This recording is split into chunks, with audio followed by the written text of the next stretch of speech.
as you know, Cashman likes to tinker, and we always look forward to the trade deadline for an opportunity to add on any pieces that are missing.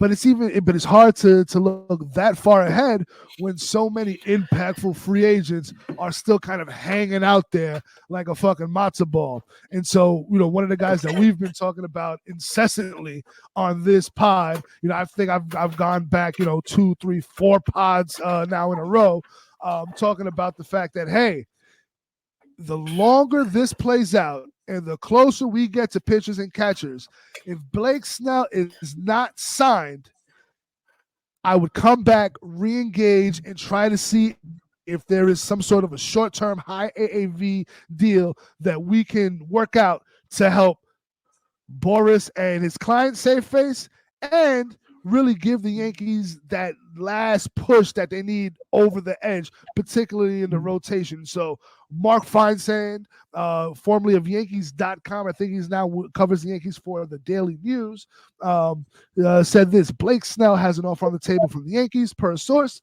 though the Angels and Giants remain possibilities for the reigning NL Cy Young Award winner.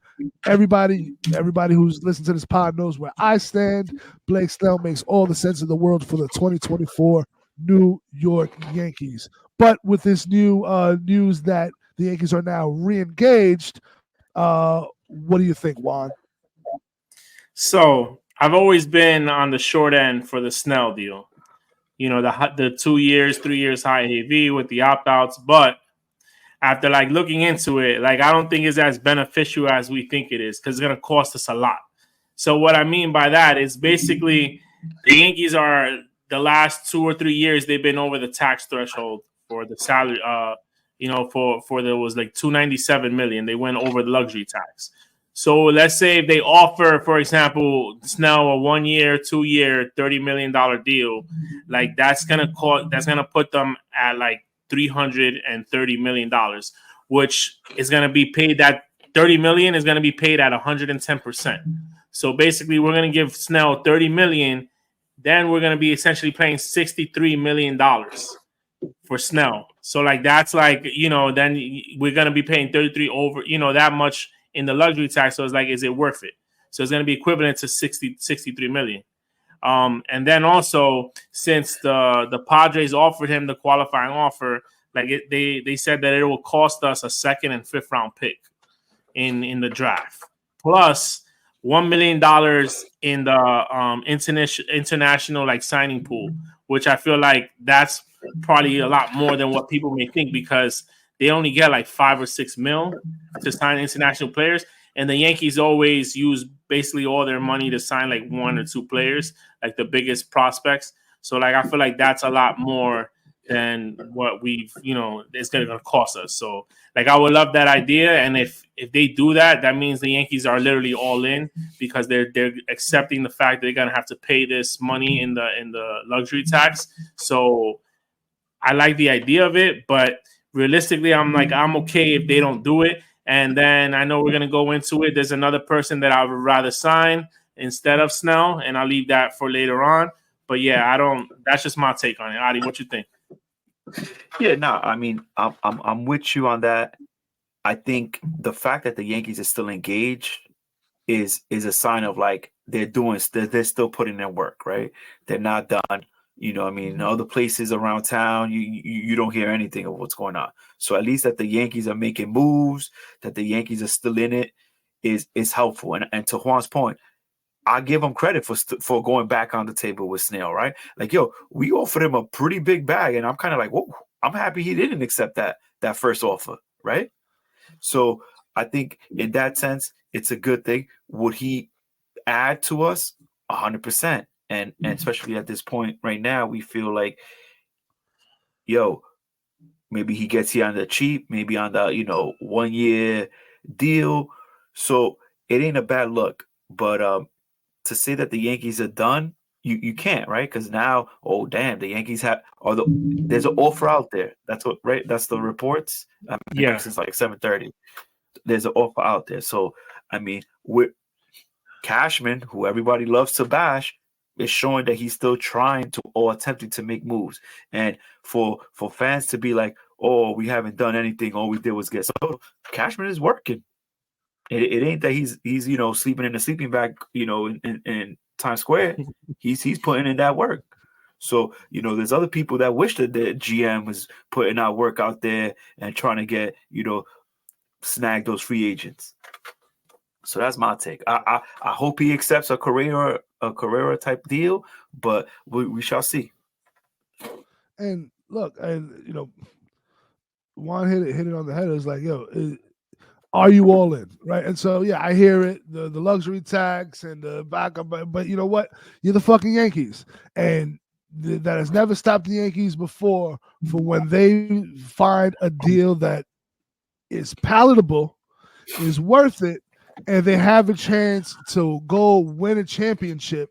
They'll strike while the iron is hot. And so it's one thing where you're saying, hey, I've got to make an investment in this guy for 7 years at 30 plus 30, 35, 31, $32 million a year.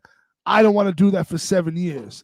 But if you're telling me now, there's a 1, 2, 3 year deal on the table, sure. All right. You know what? Paying this luxury tax, I don't like to do it, but I'm not locking myself in long term, and this really does help this team, go from level up really, really good to, hey, they might be the favorites to win the East, right? Might be the favorites to win the East. And so I think when you're in that type of a situation and you're the Yankees and you're all in, like you've told the fan base. I'm not making it up. Juan's not making it up. Adi's not making it up. They've told the fan base, we are all in. Well, hey, then be all in. We're not telling you to be stupid and give 9 years. We're saying, hey, if the market should fall back down, don't let the luxury tax be a reason why we don't win a championship. And so I don't think it's unrealistic for Yankee fans to say, hey, if he's willing to come down off 9 years and say, hey, I'll do 32 for the next 2, I'd be hot if he signs that deal and goes elsewhere. I'd be hot. I'm not gonna lie to you. We could live with that. We could live with that because it's short-term deals, just like with Stroman, like it's short-term investments. And like that, they get off the books. If it don't work out, it was worth it. It was well worth it. But it was worth I feel like I like that we're active. Like we're not saying no. We're not saying, we're saying yes. And if we get the right offer, then we'll take it. If not, then thank you. And we'll see what else we can get. If there's anyone else we could sign, or, we'll start opening day with what we got. And then if we got to make a trade, we make a trade because we got a lot of guys in the farm system that we can deal at the trade deadline. There's always going to be pitches available, coming July and August. Agreed. Agreed. So I think we are in lockstep there. So we'd love to see the Yankees go after Snell. We'll see where he ends up. But I will say this: I would put a deadline on that. I'd like to see that by the end of the week type deal. I don't want to get into a situation where you sign the guy in the middle of camp, right? So you know what? I'll say here by the end of the month. By next Thursday, the 29th, by February the 29th, by our next episode here, Snell should be a Yankee, or you know what? Hey, good luck, bro. Because y'all be putting mad pressure. Y'all be putting mad pressure. Let him, bro. I feel like the longer it waits, the more money comes down. So it's like, all right, this is our offer. Right, but then you're getting a guy that got to rush. But then he got to rush. Then he got to rush through camp. He'll get hurt. He already don't go. More than 5 innings. So now he's gonna have a truncated. Not for the pitchers. Pitchers need that shit. No, in April, April and May, they still growing. They're still building up their stamina. So it's like, he's gonna pitch instead of 6 innings, he's gonna pitch 4 1/3. Which, I love this. I love this. Yo, my man Juan a couple of weeks ago was like, hell no, it's Snow. Leave his ass, his 5 inning ass over there. No, that's because the money is the years. It's like if you get him the short-term deal, I'm okay with it. But besides that, no, I would not offer him the 5 or 6 year 150. I wouldn't offer that to him at all. No, like that shit is off the table. We got 2 years, 100%. 60 mil. Like, take that. Yeah, Opt no, out Vaughn, after what I'm this saying year if is you like want. that this offseason, I like the fact, right? Like you said, at first it's like a hell no, but the fact that we still working it, we still trying to work it, then it's like it brings you around. At first you were like, hell no, this dude doesn't pitch Yeah. past the fifth inning. But now you're like, yo, well, the way you guys are working it right now, I can see it. And that's negotiation, right? Yeah. Juan from 3 weeks ago to now has moved. Hopefully Snell has as well, you know. But the fact that it's that Cashman is staying active, we gotta give props where props is due. The same way we shit on him when you got Rendon talking wow, you know what I mean? So, hey, I like the way we moving. I like my man Cash is back at it. You know, I don't know if he told anybody to suck his dick yet, but yeah, man, Nah, he's keep chilling. going, He's bro. We chilling. making moves.